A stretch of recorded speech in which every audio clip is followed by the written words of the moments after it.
नमस्कार। मैं हूं अंजू पंकज। बहुत बहुत स्वागत है आप सबका। ऐसा लग रहा है कि पंजाब में आम आदमी पार्टी के अंदर सब कुछ ठीक ठाक नहीं है। एक तरफ तो अरविंद केजरीवाल अपने पूर्व डिप्टी मनीष सिसोदिया के साथ पंजाब में डेरा डालकर बैठ गए हैं और पंजाब के सीएम भगवंत मान उनके पिछलग्गू बनकर घूम रहे हैं। भगवंत मान कैबिनेट जितने भी महत्वपूर्ण फैसले ले रहा है उसके बारे में सारी ब्रीफिंग अरविंद केजरीवाल कर रहे हैं। सुपर सीएम बन गए हैं अरविंद केजरीवाल।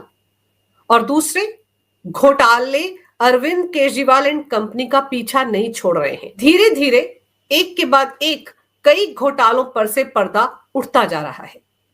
और दूसरी तरफ पंजाब में ड्रग माफिया के खिलाफ जो ऑपरेशन चल रहा है उसको लेकर भी आम आदमी पार्टी के अंदर मतभेद पैदा हो गए हैं। जिस तरह से ड्रग माफिया से जुड़े लोगों के घरों पर भगवंत मान सरकार बुलडोजर चला रही है, उससे पंजाब से आम आदमी पार्टी के राज्यसभा सांसद हरभजन सिंह भज्जी नाराज हो गए हैं।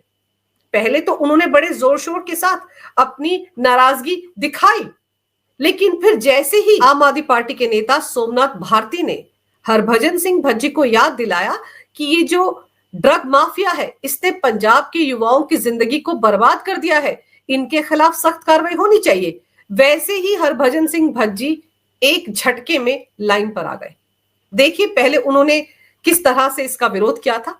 हरभजन सिंह भज्जी ने बुलडोजर एक्शन पर सवाल खड़े करते हुए कहा कि मैं इस हक में नहीं हूं कि कोई नशा बेचता है तो उसका घर गिरा दिया जाए, किसी के सिर पर छत है तो उसका घर गिरा देना अच्छा ऑप्शन नहीं है। लेकिन हरभजन सिंह की इस टिप्पणी के बाद पार्टी के अंदर ही विरोध शुरू हो गया। सोमनाथ भारती ने पंजाब में ड्रग माफिया के खिलाफ पंजाब सरकार की बुलडोजर कार्रवाई का विरोध करने के लिए राज्यसभा सांसद हरभजन सिंह भज्जी की निंदा की और उनके बयान को पूरी तरह से अनुचित बताया। एक्स पर एक पोस्ट लिखकर सोमनाथ भारती ने कहा, हरभजन सिंह जी, मुझे पता चला है कि आपने पंजाब के युवाओं और पंजाब के भविष्य को बर्बाद करने वाले ड्रग माफिया के खिलाफ पंजाब सरकार की बुलडोजर कार्रवाई का विरोध किया है। इन ड्रग माफिया ने लाखों परिवारों को बर्बाद कर दिया है। उन्होंने बूढ़े माता पिता के सपनों को रौंद दिया है। उन्होंने नवविवाहित लड़कियों के सपनों को आग में डाल दिया है और आप उनका पक्ष ले रहे हैं। ड्रग माफिया के पक्ष में आपका बयान पूरी तरह से अनुचित है। और जैसे ही सोमनाथ भारती ने एक्स पर यह पोस्ट किया, वैसे ही हरभजन सिंह भज्जी ने यू टर्न मार लिया। वो अपने बयान से पलट गए। उन्होंने तुरंत एक्स पर पोस्ट लिखा, मैं ये बात बिल्कुल स्पष्ट कर देना चाहता हूं, पंजाब सरकार पंजाब में ड्रग तस्करों के खिलाफ इतनी कठोर कार्रवाई करने वाली पहली सरकार है। मैं पंजाब पुलिस और सरकार के पूर्ण समर्थन में खड़ा हूं। आखिरकार हमारे पास एक ऐसी सरकार है जो ड्रग्स के उन्मूलन के लिए गंभीर है और संदेश स्पष्ट है। हम सब मिलकर ड्रग्स के खिलाफ इस युद्ध को जीतेंगे। आइए अपने महान राज्य को किसी भी तरह के नशे से मुक्त बनाएं। हरभजन सिंह भज्जी फिर अपनी ही भगवंत मान सरकार के गुणगान करने में लग गए। तो क्या ये माना जाए कि सोमनाथ भारती के एक ट्वीट से हरभजन सिंह भज्जी डर गए? अगर उनको ये लग रहा था कि ड्रग माफिया से जुड़े लोगों के घरों पर बुलडोजर नहीं चलना चाहिए था तो कम से कम अपने बयान पर कायम रहते। लेकिन अंदर खाने ऐसा क्या हो गया कि सोमनाथ भारती के एक ट्वीट से ही यू टर्न ले लिया हरभजन सिंह भज्जी ने। और यहां पर यह समझना भी जरूरी है कि पिछले 3 साल से तो भगवंत मान सरकार सोई हुई थी। अरविंद केजरीवाल ने 2022 में पंजाब विधानसभा चुनाव के दौरान प्रचार करते हुए कहा था कि उनकी सरकार आते ही 3 महीने के अंदर पंजाब से नशे के कारोबार का सफाया कर दिया जाएगा। उस वादे को कब निभा रहे हैं भगवंत मान और अरविंद केजरीवाल 3 साल हो जाने के बाद? अब पिछले 20 दिन से वहां पर ये एक्शन चल रहा है ड्रग माफिया के खिलाफ और उसको लेकर भी पार्टी के अंदर मतभेद है। किसी को लग रहा है कि नरमी से पेश आना चाहिए ड्रग माफिया के साथ, किसी को लग रहा है कि उनके घर नहीं तोड़े जाने चाहिए। सवाल तो यह है कि पिछले 3 साल से ड्रग माफिया के खिलाफ एक्शन क्यों नहीं लिया गया? और फिर दूसरी तरफ अरविंद केजरीवाल को देख लीजिए। अब कहते हैं ना, यथा राजा तथा प्रजा। जैसे अरविंद केजरीवाल है वैसे ही उनकी पार्टी के नेता होंगे। अरविंद केजरीवाल खुद तो पंजाब में जाकर छिप गए हैं क्योंकि उनको शराब घोटाले से जुड़ी जो सीएजी की रिपोर्ट है वो डरा रही है, स्वास्थ्य विभाग से जुड़ी हुई सीएजी की रिपोर्ट भी डरा रही है। दोनों रिपोर्ट्स को पीएससी को भेज दिया गया है। पीएससी कभी भी अरविंद केजरीवाल के खिलाफ एफआईआर दर्ज करवा सकती है, कभी भी उनको पूछताछ के लिए बुलाया जा सकता है। तो अरविंद केजरीवाल पंजाब में अपने पूर्व डिप्टी सिसोदिया के साथ इस वक्त छिपे बैठे हैं। विपश्यना का बहाना बनाकर गए थे और वहीं पर बस गए, और आजकल तो वो जगह जगह घूम रहे हैं और सुपर सीएम की तरह पेश आ रहे हैं। पंजाब सरकार से जुड़े सारे बड़े बड़े ऐलान अरविंद केजरीवाल ही कर रहे हैं। और फिर अगर वो पंजाब चले गए थे सिसोदिया के साथ, तो उनको सत्येंद्र जैन को भी अपने साथ ले जाना चाहिए था। यही वो तिकड़ी है आम आदमी पार्टी की, जिनके भ्रष्टाचार के हर मामले में लिप्त होने के सबूत धीरे धीरे करके सामने आ रहे हैं। अब जो ताजा मामला है भ्रष्टाचार का और घोटाले का, वो दिल्ली में लगाए गए 1,40,000 सीसीटीवी से जुड़ा हुआ है। इस मामले में उस वक्त के पीडब्ल्यूडी मिनिस्टर सत्येंद्र जैन फंस रहे हैं। उन पर आरोप लग रहा है कि उन्होंने 7 करोड़ रुपए की रिश्वत ली। और ये पूरा मामला क्या है वो मैं आपको बताती हूं। दरअसल ये मामला 2019 का है, जब उस वक्त की केजरीवाल सरकार ने 70 विधानसभा क्षेत्रों में 1,40,000 सीसीटीवी कैमरे लगाने के लिए 571 करोड़ रुपए का प्रोजेक्ट शुरू किया था, जिसे भारत इलेक्ट्रॉनिक्स लिमिटेड और उसके ठेकेदारों को सौंपा गया था। हालांकि काम समय पर पूरा नहीं होने के कारण दिल्ली सरकार ने बीईएल और ठेकेदारों पर 16 करोड़ रुपए का जुर्माना लगाया था। लेकिन अब एसीबी यानी एंटी करप्शन ब्यूरो को एक शिकायत मिली है कि इस जुर्माने को बिना किसी ठोस कारण के माफ कर दिया गया। यानी पहले जुर्माना लगाया गया बीईएल और ठेकेदारों पर कि उन्होंने समय रहते काम पूरा नहीं किया, और ये जुर्माना जो था ये 16 करोड़ रुपए का था। लेकिन अब एंटी करप्शन ब्यूरो को शिकायत मिली कि बिना किसी ठोस कारण के ये जो 16 करोड़ रुपए का जुर्माना बीईएल पर लगाया गया था, इससे केजरीवाल सरकार ने माफ कर दिया। आरोप यह है कि इसके बदले सत्येंद्र जैन को 7 करोड़ रुपए की रिश्वत दी गई, और ये रिश्वत उन ठेकेदारों के माध्यम से दी गई जिन्हें बीईएल से आगे का काम सौंपा गया था। एसीबी यानी एंटी करप्शन ब्यूरो को इस कथित घोटाले के बारे में जानकारी सबसे पहले एक मीडिया रिपोर्ट के जरिए मिली। रिपोर्ट में दावा किया गया था कि बीईएल को दिया गया जुर्माना एक बड़े भ्रष्टाचार के तहत माफ किया गया है। जब एसीबी के अधिकारियों ने मामले की जांच की तो बीईएल के एक अधिकारी ने इन आरोपों की पुष्टि की और पूरी जानकारी एसीबी की टीम को दे दी। इसके बाद एसीबी ने पीडब्ल्यूडी और बीईएल से जरूरी दस्तावेज लेकर मामले की जांच पड़ताल शुरू की। शिकायतकर्ता के मुताबिक ये रिश्वत अलग अलग ठेकेदारों के जरिए दी गई थी सत्येंद्र जैन को। इन ठेकेदारों को बीईएल से सीसीटीवी कैमरों की नई खेप का ऑर्डर दिलवाया गया था और उनके ऑर्डर वैल्यू को जानबूझकर बढ़ा दिया गया।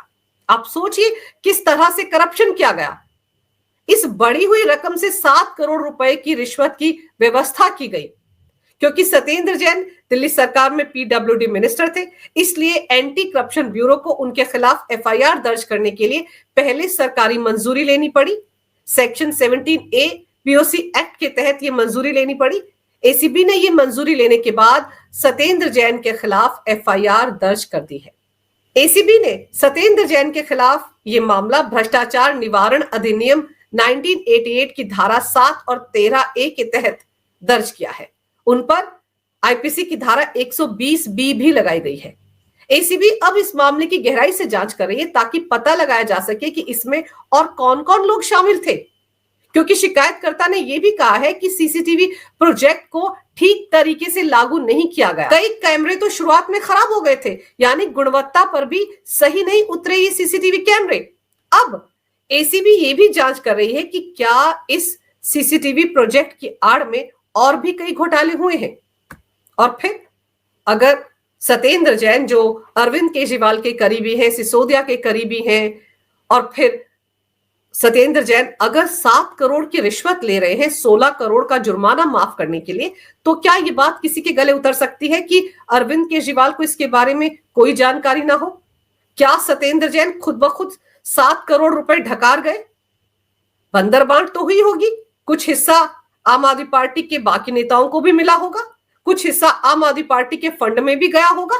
तो एंटी करप्शन ब्यूरो अब इस मामले की तहकीकात में जुट गई है कि आखिर बीईएल के कौन कौन से अधिकारी इसमें शामिल रहे हैं, कौन कौन से ठेकेदारों की इसमें भूमिका है और आम आदमी पार्टी के कौन कौन से नेता की इसमें भूमिका है।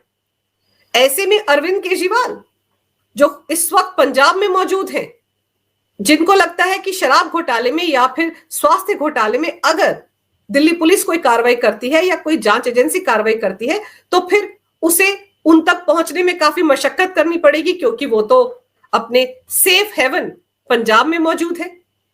पंजाब पुलिस को कहीं ना कहीं भरोसे में लेना पड़ेगा जांच एजेंसियों को। ऐसे में अरविंद केजरीवाल के पास बचने की पूरी गुंजाइश है। अगर वो दिल्ली में होते और अशोक मित्तल के बंगले में रह रहे होते, और अब तो वो विधायक भी नहीं है, सीधे सीधे कोई भी जांच एजेंसी उन पर हाथ डाल सकती है, तो इसीलिए अरविंद केजरीवाल पंजाब में छिपकर बैठे हैं। और अब ये जो मामला है सत्येंद्र जैन से जुड़ा हुआ, इसकी आंच भी अरविंद केजरीवाल तक पहुंचेगी।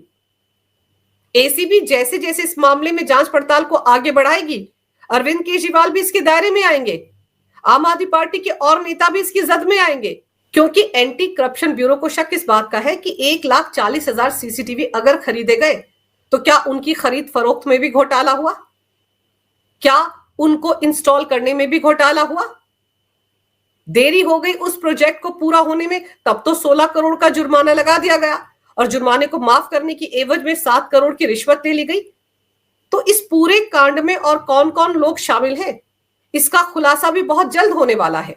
और आपको याद दिला दूं कि अभी फरवरी महीने में जब रेखा गुप्ता सरकार का पहला सेशन था दिल्ली विधानसभा में, उस वक्त विवेक विहार से बीजेपी के विधायक ओपी शर्मा और लक्ष्मी नगर से बीजेपी के विधायक अभय वर्मा, इन दोनों ने यह मुद्दा उठाया था कि जब केजरीवाल सरकार थी उस वक्त बीजेपी के जो 8 विधायक थे उनके विधानसभा क्षेत्र में सीसीटीवी कैमरे नहीं लगाए गए थे।